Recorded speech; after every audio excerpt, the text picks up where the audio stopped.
Hello, I wanted to make a little video for you and review the work for this week in the course. So I hope this is helpful. Again, I'm Kimberly and I'm really excited to be able to work with you this week.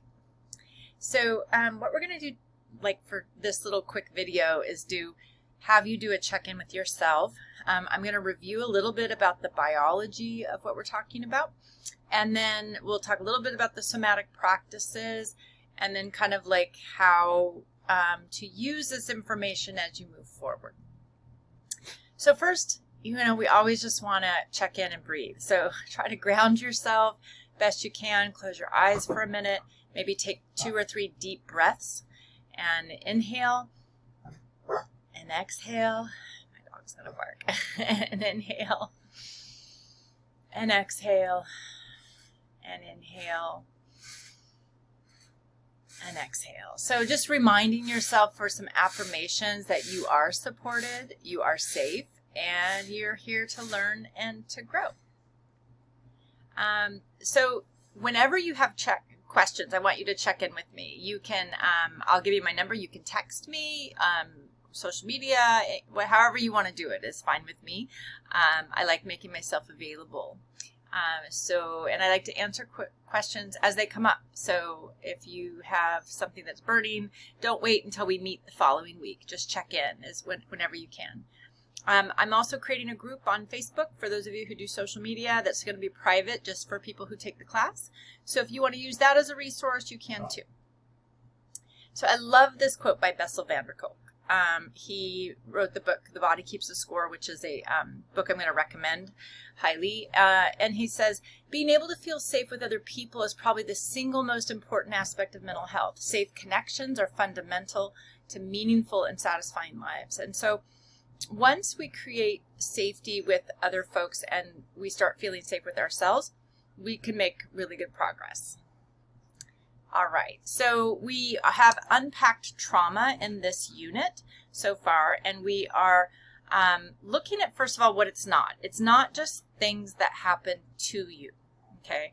Trauma is the after effects in the body that are kept there because you have not been able to process a difficult event or situation.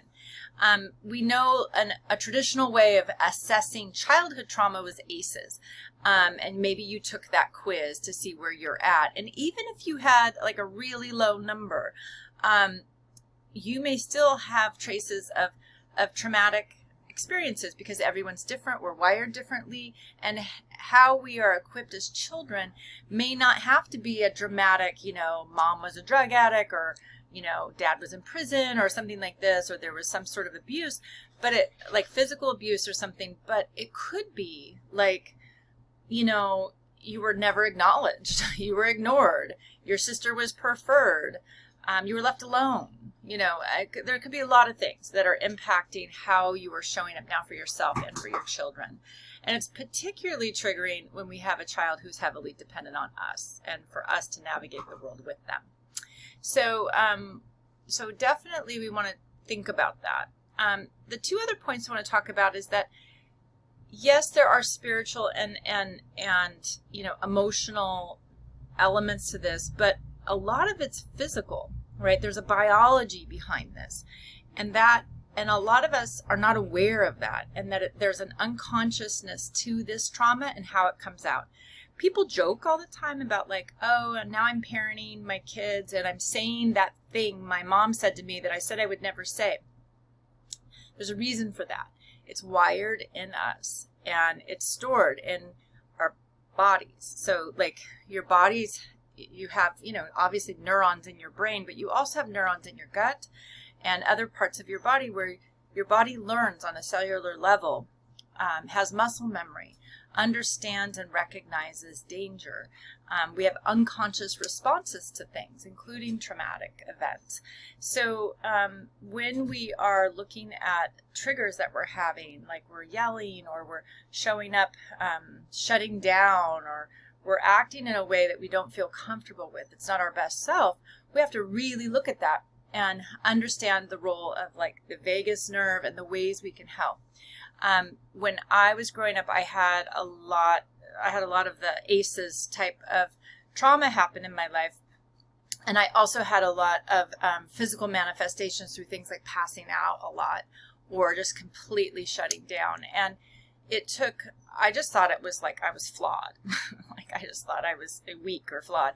And I realized later when the biology and the science caught up with the psychology that I actually was having unconscious physical responses to these things. So the book, The Body Keeps a Score, is really helpful with this. Also looking at a lot of ways we can soothe our bodies and move those residues of trauma out.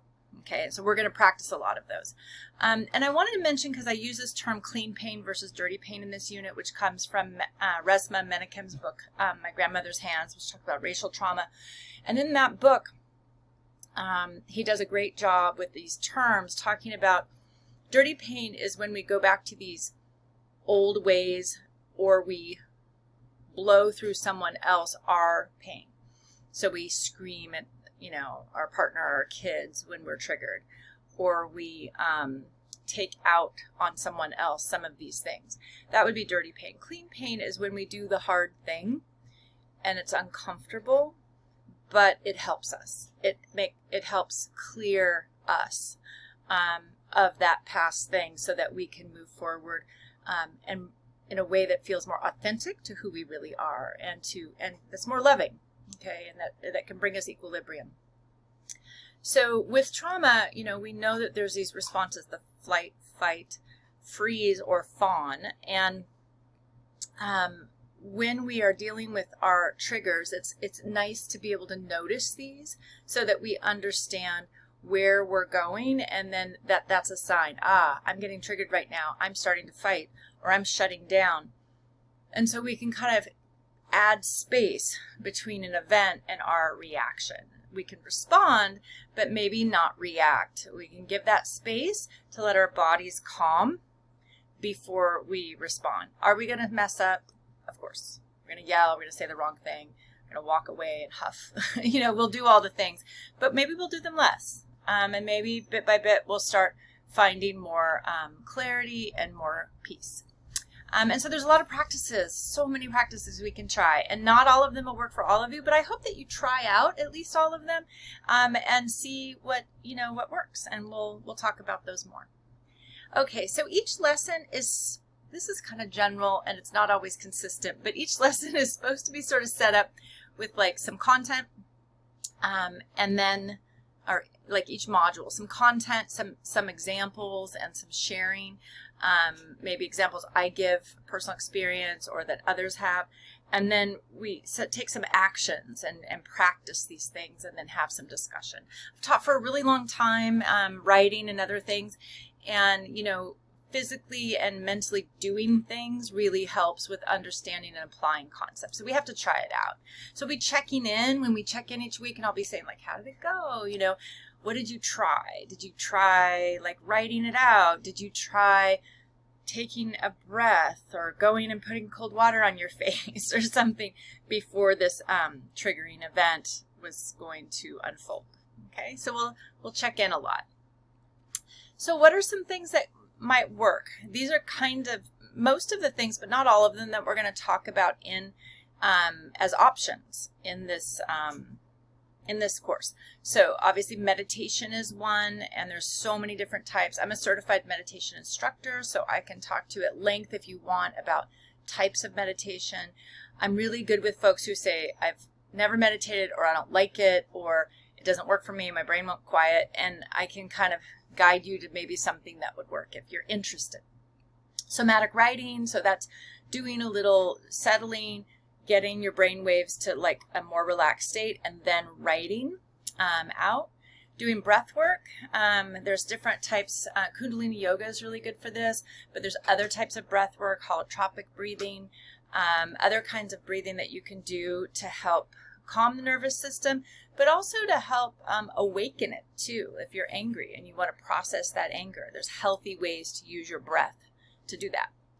And then there's movement.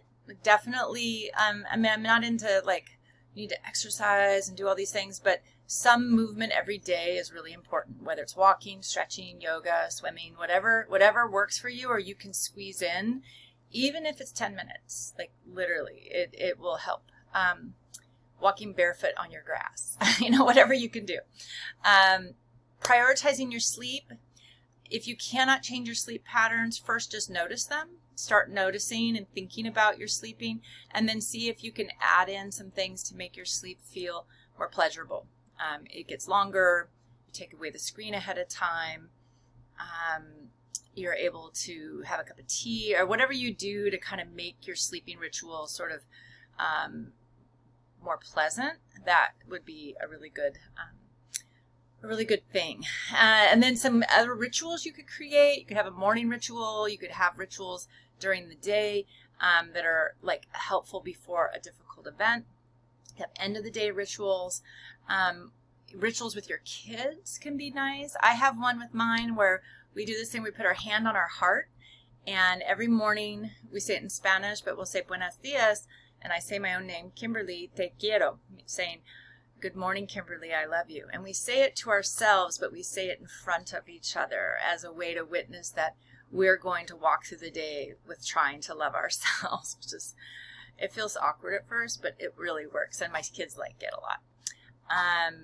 Creating maybe a space in your house that can be sacred, that you can have, that's just for you, that helps. I have an outdoor space for this that I like to use, and sometimes if it's raining I don't, but that I try to have like by myself. If I time it right, it's mine and I can have it and it works well. So that could be another way. Some people, their sacred space is their car, their coffee cup and their podcast and their car, or the bathroom, a tub, or they have time in the shower. Writing affirmations daily. The science proves that if you write or say affirmations, your brain changes and you start feeling better and believing them. They can't be too far out. So like if you're talking about something like you're wanting to like lose weight, let's say, or feel better, you can't be like, I am a size 2 or something like that. That's going to be like disconnect, and that's going to make you feel worse.